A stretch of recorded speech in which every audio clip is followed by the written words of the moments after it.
A e di se si filloi lufta në Kosovë?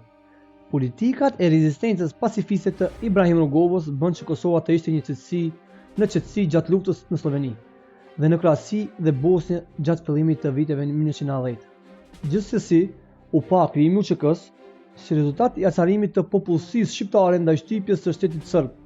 Në mesin e viteve 1990, Rugova kërkoi që në Kosovë të vendosej një forcë paqëruese nën komandën e OKB-s. Në 1997, Miloševići u ngrit në presidencën e Republikës Federale Jugoslave e përbën nga Serbia dhe mali i zi që prej krijimit në prill të 1990-s.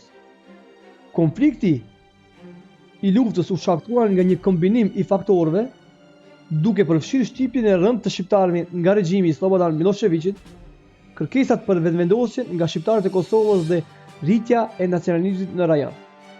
Lufta e Kosovës ishte një konflikt i armatosur që ndodhi në mes të forcave serbe, përfshirë ushtrinë jugoslave dhe njësitin arabisht serb ndaj popullit civil dhe ushtrisë lirëtare të Kosovës.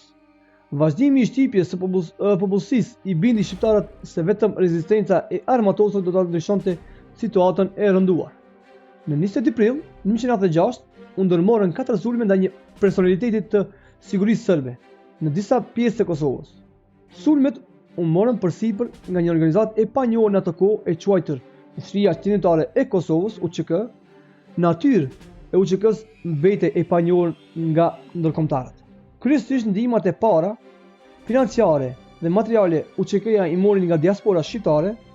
Në 1998, Departamenti Amerikan i Shtetit e listoi UÇK-n si organizatë terroriste dhe në 1999 Komiteti i Politikave të Republikanëve në Senatin e Shteteve të Bashkuar shprehu shqetësimin për aleancën efektive të administratës demokrate të Clintonit me UÇK-n, për shkak të shumë raporteve nga burimit të besueshëm jo zyrtar.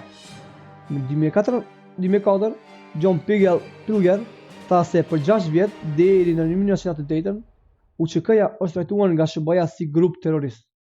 Për pa të keq. Për më shumë video, bëni subscribe kanalin tim në YouTube.